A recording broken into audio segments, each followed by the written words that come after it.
Silver Screen Scarehouse with Lisa and Linnie. And I am your host, Lisa, and with me, of course, is Linnie. Hello. When you come to the Scarehouse, we'll be reviewing 3 movies. We may not always agree, but as lifelong film fanatics, you'll get honest opinions from 2 different sides of the aisle, followed by an old-fashioned knives up, knives down final rating. This week, Linnie and I are going to be chatting about Expelled, Zombeavers, and The Houses October Built. So, let's start with Expelled, because I came across it randomly. It's a British movie from 2010.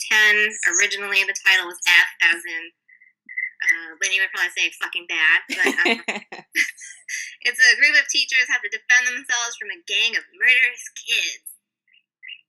And I know exactly what I liked about it. I liked how these murderous kids, the way they moved, kind of like parkour ninjas. I was really into that. But, I mean, mostly this movie it's strange that people are at their high school until, 8 p.m. at night. That's what drove me crazy. Yeah, that girl who's, gets on the treadmill and she's, hanging out. I couldn't get out of school fast enough. Yeah, who does that? I mean, I was homeschooled, so I don't know about all this high school jibber-jabber. But, what? Why? Who wants to work out at their high school gym in that outfit, by the way? She's in, her workout skivvies at 8 o'clock in the dark in her high school. She's working out in the dark. What? Oh, I live tweeted this movie. I know I was still living in LA, so, it has to have been a solid year ago. And there was much rage had. Much rage. Well, if she hadn't been exercising in the dark in a skimpy outfit, then it wouldn't have fit the movie. So, and there is no gratuitous nudity. It did have that going for it, I guess. Yeah, let's find a silver lining. I don't remember specifically what I was reading, but somebody had the audacity to put this on the same list as Inside or Martyrs or High or what's the other French film that's always on that list? Frontiers. Yes. Yeah. And so I thought, how do I not know about this? It's nowhere near any of that level of originality or terror or visceral fear. I think the only thing I enjoyed out of it was the fact that this group of kids, they were just wearing hoodies. And they seriously were parkour ninjas. I mean, they were just climbing off the walls and nobody could hear them. It was kind of cool. It is. It's a entry, and it's actually a whole subgenre of horror called hoodie horror. And you lie. That's a thing? No, it's a thing. It's because in England, they're terrified of kids in hoodies, and they're kind of like their own subset of a gang. And these street kids run around in hoodies, and they scare everybody. And they kind of played on that in Hot Fuzz, and it kind of came up again in At World's End, or The World's End. But yeah, there's actually a whole subset of horror films called hoodie horror. I know there was another Irish film that was the same thing. But for me, of the ones I've seen, this one was just, it had no real plot. We never really got filled into the story. It felt like there was a whole plot set up, but we never got answers as to what any of it had to do with the hoodies that were invading the school. And that drove me insane. But then the ending, more than anything, just absolutely infuriated me. I'm okay with the ambiguous nega ending if it's really warranted it up to that point, if it's been something very kind of vague and twisty and something that has earned its right to have a nega ending. And I don't feel like this movie did at all. And it was also really kind of cheap. I don't want to go as far as to say misogynistic, but I really I'd be interested to see what you thought of the ending, because it really bothered me. Deeply. The ending just made me feel like, you know, when you're reading a book and you are convinced that you got the one copy missing the last page? Yeah. That's how I felt about it. No, you're right. There was definitely a backstory involving the hoodies that they could have maybe let us in on, but they didn't. Instead, they focused on this poor teacher who became an alcoholic because he's the only one who knows the hoodies are there. Right. And you know what? It reminded me of that movie Them, which terrifies me endlessly. So I guess apparently that's a hoodie horror. I'm really excited about learning this hoodie horror term. Yeah, it's there. There's probably even a Wikipedia page for it because I know there are a bunch of films that fall under it. Oh man, I'm blocking on it now. Now I feel like I have to look this up. There was it was more of a drama movie, but I'm trying to remember who starred in it. Yep, on those IMDb lists, so that helps. Maybe it'll be in there. But yeah, that was my problem. Like, I really love movies that keep things ambiguous, but for me, if you don't have a connection between Harry Brown, that was the movie I'm thinking of with Michael Caine, 2009. But yeah, so if you don't have a real connection between the ambiguous part of the plot and the main story, what's the point? And I felt no sympathy for this teacher who apparently gets put on suspension for a couple months and turns into a raging alcoholic over it. Like, really? Grow up. Like, 3 months and you're now an alcoholic and you alienate your wife and daughter so much in 3 months that they leave you. Like, that drove me crazy. It felt very, very manipulative. But it's just, I don't know, oh man. Yeah, serious rage over this movie. I was so frustrated with it. Yeah. What about the ending made you specifically cranky? That his wife, okay, spoiler, I guess. Whatever, spoiler alert. Yeah. There's not a lot to spoil. Yeah, mute it if you don't want to hear. His wife comes to the school, and then he has the opportunity to either rush his daughter to the doctor or stop his ex-wife, whatever, from going into the school and being murdered by these kids, and he just leaves her and drives away. When what am I supposed to feel about that? Am I supposed to be like, yeah, dude, you should tell me, good, you show her, let her get killed?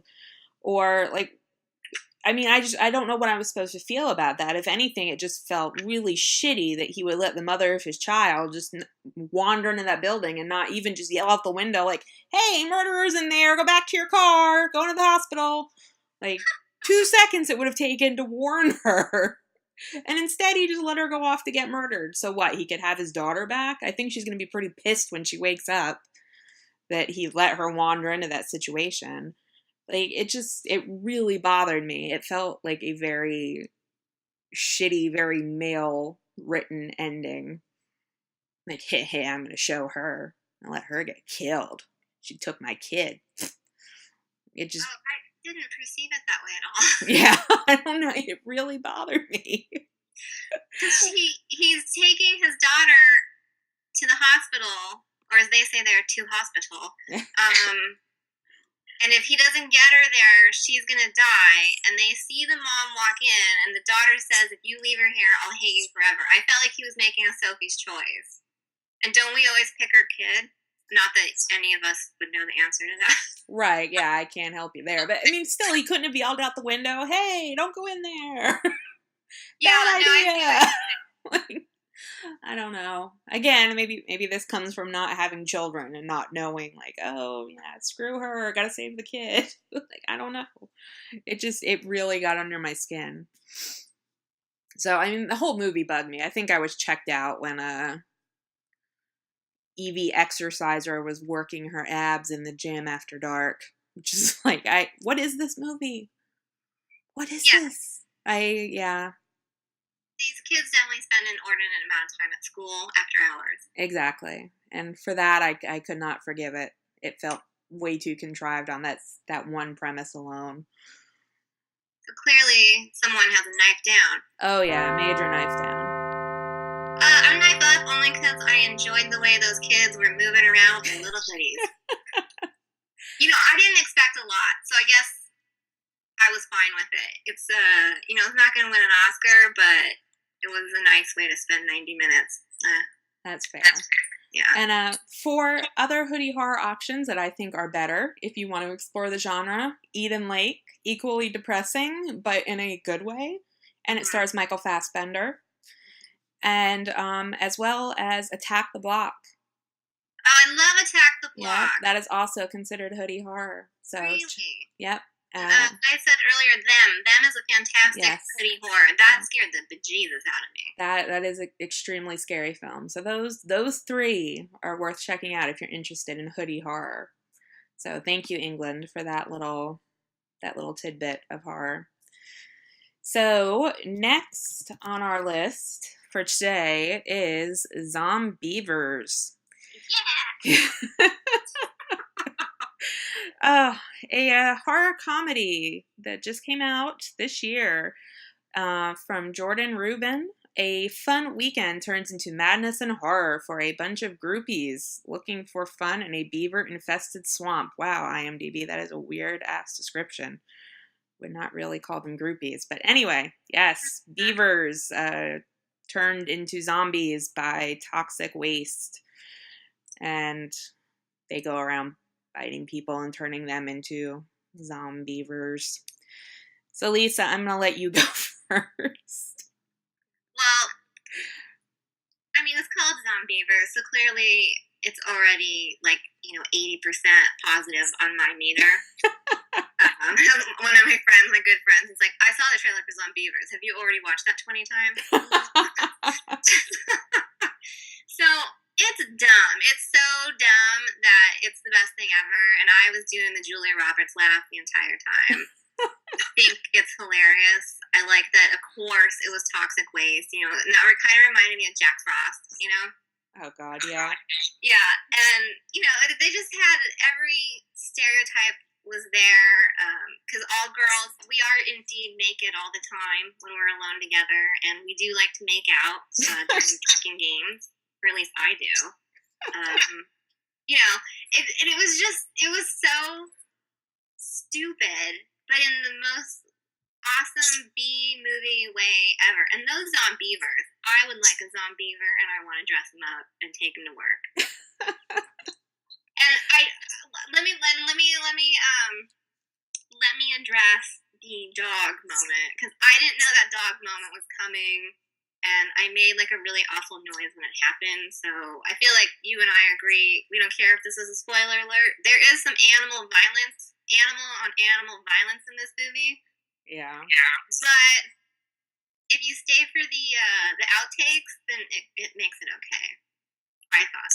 Because it was kind of funny. See, it took me 3 days to watch the whole movie. So by the time I got to the outtakes, I don't think I was in a generous mood at that point anymore. That is totally fair. Yeah. Oh, man. I am not by nature a horror comedy person to begin with. I am very, very picky about horror comedies, and I admit that. I felt like the whole movie was just an excuse to make beaver jokes. Some guy just was like, hey, I want to do a movie where I can make as many beaver jokes as possible and have it be okay. So I'm going to do a movie about zombie beavers. It's going to be all beaver jokes. It's going to be awesome. And the first night I put it on, I don't even remember watching it because I was getting the stomach flu. And Kat had to tell me the next day. I said to her, I'm like, wait, why did I turn Zombeavers off? I don't even remember. And she goes, well, you said something about a dog dying and then you got really pissed off. And I was like, oh, that's why. Okay. So then I turned it on again after the stomach flu, and then I fell asleep with about 20 minutes left. So then I had to finish it the next day. So by the time 3 days worth of Zombeavers, as somebody that's not big on horror comedy anyway, I did not feel like this film's target audience at all. So on that note, I admit that I get why people love this movie. I get it. But I did not at all. It's so dumb. It's so great. I mean, the beavers were cute. I think beavers are adorable. I don't know. I could not get into it at all. You know, I appreciated that the Zombeavers were very smart. You know, they knew to chew through the phone lines. Yes, they were intelligent. Yeah, they knew how to, you know, separate their prey and distract. And I appreciated that the man explained that they got Giardia, and Giardia is a legitimate water parasite that will cause problems for your dog. So there was actual science involved. That does help. I was actively disgusted by the girl turning into the beaver. It was disgusting. When her tail thing was bashing against the ground, it wasn't just the stomach flu, it was making me sick on top of it. I found myself getting annoyed by the main character quite regularly. Mary, I think her name was, that she stopped in the middle of running from the beavers to have sex with her best friend's boyfriend. Like, what? Why? Who would do that? Why? People in a Zombeaver movie. I guess. Perhaps looking for logic in Zombeavers is my problem. Yeah, I don't know. You're working up the wrong tree with that. That might be fair. I have to say the acting was actually way better than I expected it to be. I will give credit to the actors in this film.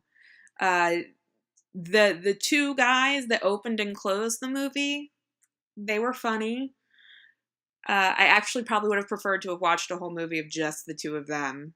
I don't know how that would have worked. You watched them. Didn't you feel like they were kind of like a Tucker and Dale thing? Yeah. Like, I could have enjoyed that. I have not seen Bill Burr in a movie in I don't know how long, so I enjoyed that. Again, I'm just not a Zombeaver kind of girl. What can I say? I think that's fair, and I think it's pretty self-explanatory. It's called Zombeaver. Right. You either know that you're the audience or you're not. Exactly. And I did enjoy that we had an unlikely final girl. It was not who you thought it was going to be. Oh, I was trying to think. Like, wait, don't know everybody. You're like, I don't even remember because I didn't finish it. No, I remember. I was working out the ending again in my head.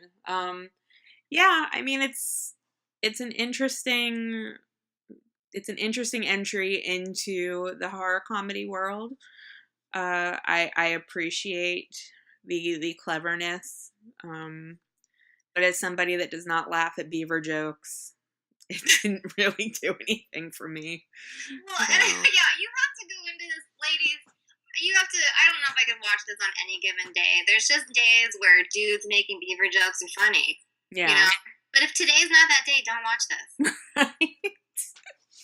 So I think in this case, Lisa, you obviously are a big knife up. I'd like a Zombeaver for myself.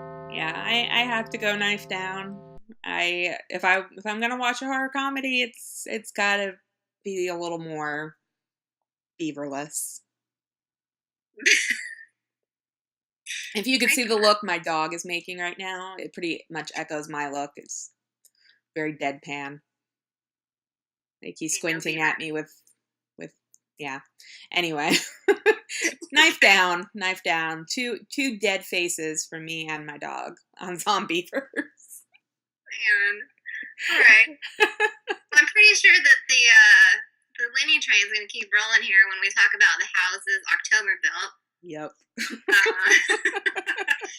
Honestly, I didn't know this movie existed, but the chatter on Twitter was kind of deafening. Everybody was watching the houses October built, and then of course my dear horror sister was like, I hate this movie, and you I think are the only one who's actually said that out loud. So I had to watch it, and this would be a found footage film about 5 friends. They are looking to find an authentic, blood-curdling good fight for Halloween. So they all jump in an RV and they drive around going to different haunts. But there's this like urban legend of a haunt that's so freaky that you have to get, a special invitation. So of course they get invited, and wouldn't you know, they actually die. So, I had to watch this twice. The first time I watched it, I wasn't into it, and then when everything kind of changed and you realize that these people were screwed, I kind of got into it, and so then I watched it again, and I appreciate what they were doing. I think ultimately it was smart, although for the first half of the movie, it's found footage, and I don't, not everyone is a comedian, and I don't want to watch everybody driving around in an RV. That was a big part of my problem with it. Oh man, I don't even feel bad about hating this movie. Not even a little bit. For me, it was half of a movie of really boring people driving around in an RV blithering, and then half of a movie of jump scares. And those are two of my least favorite things in the world.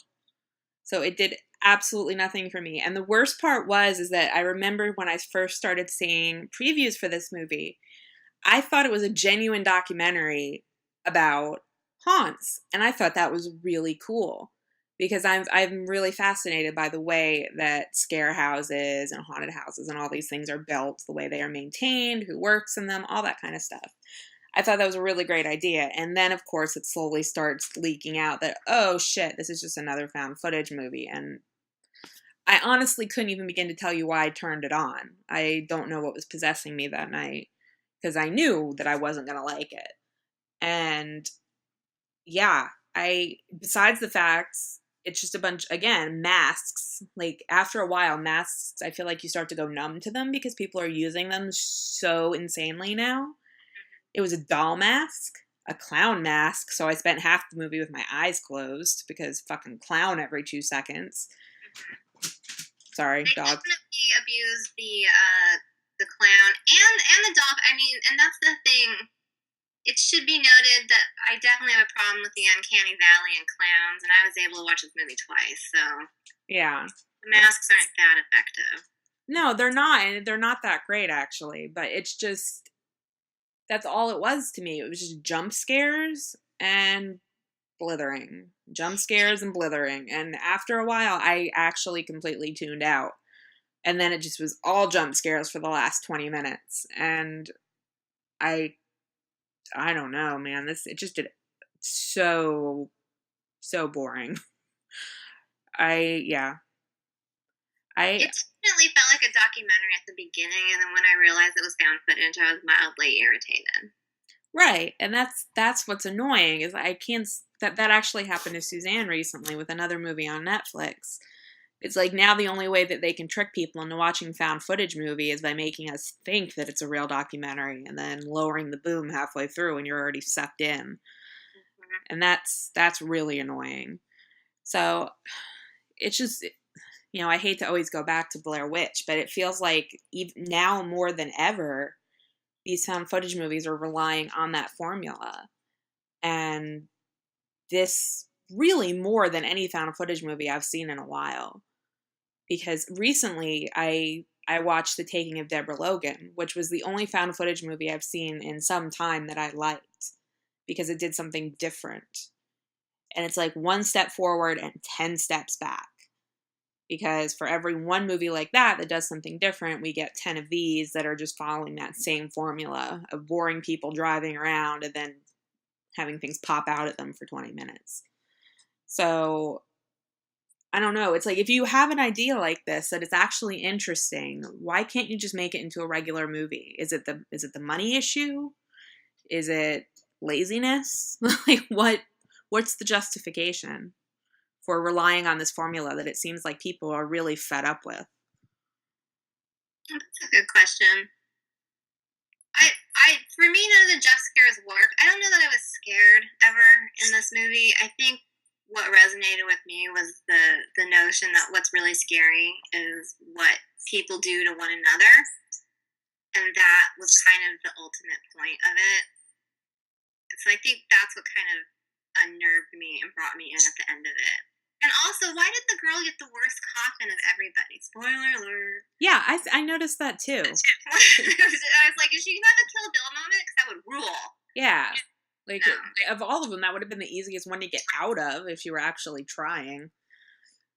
Like, plain wood versus, fancy velvet lined. Just punch your way out of it, bitch. Come on. Shit. Well, and I just felt like maybe I've read too many true crime books. I totally believe this is a thing that could happen. That every year there's some group of people who put on a haunt, but actually they're really killing people. I would totally believe that's something that happens. I don't know. I guess that's what worked for me. Because I believe that people are inherently disgusting and awful and ugly and evil, and I believe that people do this. And then the other, those of us who I guess are so bored that we think going to the craziest haunt ever is a great idea. Yeah, you're gonna end up being at the wrong place at some point in life, And I just thought it was an interesting idea. Maybe that's why it didn't work for me, because I'm not one of those people. Like, I'm good. I'll go see Universal. I'll go somewhere where I know it's solid. I'm not going to go chasing down nonsense to get scared out my ass and have people grabbing at me. I'm good. I would never. I don't go into haunted houses. I get too scared. It's obscene. I can't even do. I can't even go to Universal. So. Yeah, I never used to be able to. It's a recent thing that I'm finally able to handle that kind of stuff. Like the haunted sleepover stuff, I don't get any of that. I don't see the appeal in paying to have somebody drag you out of your tent and pretend to smack you around for a night. Oh my god, no, they can. I know somebody that did that. They legitimately tie you up and put you in trunks and stuff. Yeah, no, that's not okay. No. I don't like when someone stands too close to me at the grocery store. Exactly. So maybe again, that's also why this movie just didn't work for me. I don't understand that desire to be chasing down these ridiculous things. And then of course you end up dead because why? That's reality. Like, you should know better, people. Know better. Yeah, for sure. I mean, this might have been a really long, Criminal Minds episode. Exactly. Careful what you wish for, kids. Right. See, maybe that's it. I watch too much SVU. I don't trust anyone. I don't trust anyone. In my notes, I actually wrote down that the last 12 minutes made it worth it for me. So apparently those last 12 minutes made it okay, the rest of it. I wouldn't run to see this movie, but I think what it did was interesting, so I give it a knife up. Yeah, knife down for me. Big one. Big one. Yeah, big found footage knife down. Yes, it's found footage. I really feel like they don't make that clear enough. No, absolutely not. Well, this was an interesting episode. We have totally split, huh? Totally, yeah. Yes. That's good, though.